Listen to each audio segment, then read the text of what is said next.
So welcome everybody. So video शुरू करने से पहले आपको एक बात मैं कहना चाहता हूँ कि like, share and subscribe this channel.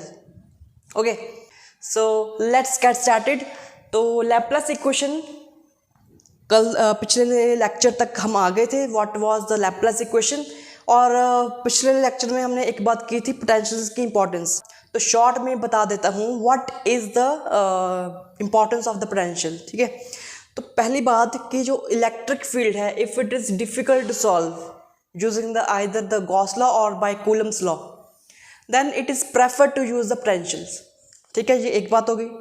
दूसरी बात है that potential is a scalar quantity while electric field is a vector quantity. Problem electrodynamics की यही है कि हमने सॉल्व क्या करना होता है, इलेक्ट्रिक फील्ड। ठीक है, हम डायरेक्टली निकाल तो सकते हैं electric field, okay, but sometimes it is difficult because it is a vector quantity और उसका इंटीग्रेशन करना it's difficult sometimes.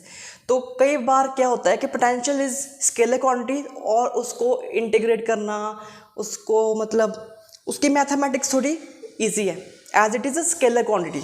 Vector quantities की थोड़ी डिफिकल्ट होती है, आपको पता ही है। ठीक है, तो ये तो दूसरा पॉइंट। तीसरा पॉइंट क्या है कि अगर तुम्हें चार्ज डेंसिटी अननोन है, ठीक है, फिर भी तुम निकाल सकते हो। ठीक है, और इस वीडियो में हम इसी टॉपिक पे बात करेंगे। और चौथी बात दैट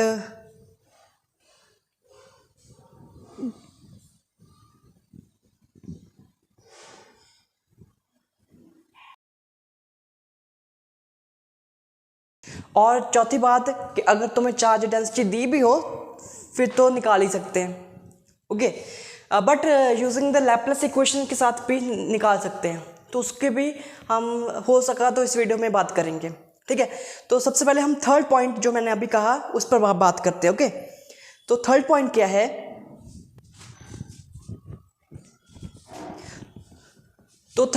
है, कि अगर तुम्हें लैपलेस इक्वेशन पता है ना, पहले लैपलेस इक्वेशन क्या होती है, that is del square u is equal to, u means here we have phi, मैं पोटेंशियल को मान रहा हूँ phi. Okay, this is zero, so this is the Laplace equation.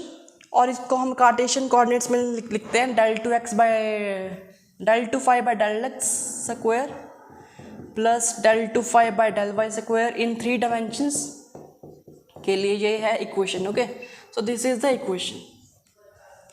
तो इसको हम और अगली वीडियो में डिटेल में पढ़ेंगे, बट जो इम्पॉर्टेंट पॉइंट है that we can find the potential. तो उसकी हम एक एग्जांपल लेते हैं, तुम्हें पक्का ये समझ लग जाएगा कि कैसे हम इसकी मदद से we can find the potential even knowing charge density. I am taking the example from the Griffith book, so it is a Griffiths book, introduction to electrodynamics दिख रही होगी तुम्हें। तो इससे मैं एक एग्जाम्पल ले रहा हूँ, तो wait a minute, something called cavity, and उसके बाद इसकी जो बाउंड्रीज है ना, हर एक जगह पे कांस्टेंट पोटेंशियल है V naught, and we are suppose to find, and this is made of conducting material. Okay, conducting material, and we are suppose to find the electric potential inside this enclosure. ठीक है, इसके अंदर find करना है।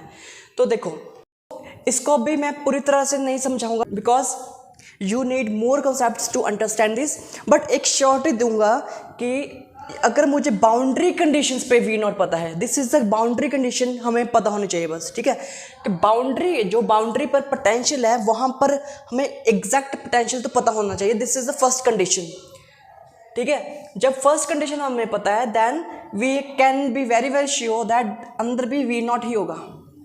So we have found V naught potential inside the enclosure and this is our answer. ठीक है, तो ये तो चुटकियों में क्वेश्चन हो जाएगा, वैसे भी अगर समझाऊंगा सारा कॉन्सेप्ट्स के साथ, फिर भी अगर तुम अगर प्रॉपर वे से समझोगे then you will get the answer V naught in the second. तो अंदर भी पोटेंशियल V नॉट होगा। अब देखो, यहाँ पर हमें कोई चार्ज डेंसिटी नहीं दी गई थी, but we have find V naught still.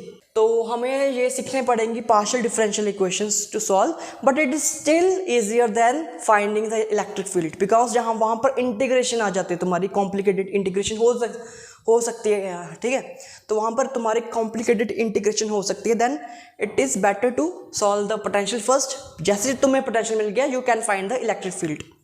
But यहाँ पर एक प्रॉब्लम है कि तुम्हें पार्शियल डिफरेंशियल इक्वेशंस तो सॉल्व करनी पड़ेंगी, वो सीखनी पड़ेंगी कैसे सॉल्व करते हैं, ठीक है। But it is still easy, I think it is still easy, क्योंकि अगर इंटीग्रेशन तुम्हें सॉल्व करना पड़ जाए, it becomes harder to solve the integration than to solve this partial differential equations, okay. तो अगर तुम्हें चार्ज डेंसिटी भी दी गई हो, देन चार्ज डेंसिटी अगर तुम्हें अंदर भी दी गई हो, इट इज़, ठीक है। पिछले जो भी मैंने पहले एग्जांपल दी थी, अंदर कोई चार्ज नहीं था, ठीक है, वो एग्जांपल में, तभी तो लैप्लास इक्वेशन लगा सकते थे, ओके।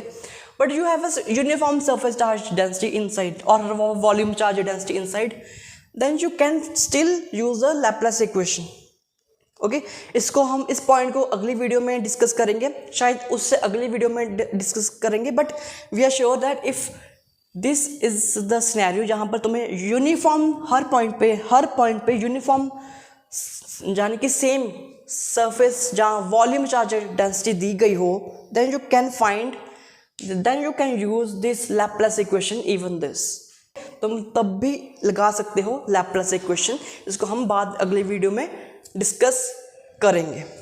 इससे अगली वीडियो बहुत इंपॉर्टेंट होने वाली है, बिकॉज वहाँ पर मैंने इसको ही एक्सप्लेन किया है, लैप्लास इक्वेशन को ही एक्सप्लेन किया है। Then you must watch that video, okay. So I hope कि तुम्हें समझ आ गया होगा। एंड इस वीडियो का मेन मोटिव क्या था, जो पहले लेक्चर में मैंने बताया था, that these are the advantages of using the potentials. इस वीडियो में आई होप कि तुम्हें और क्लियर हो गया हो कि क्या है advantages of using the potentials, okay. So till then, subscribe, like and share. Thank you.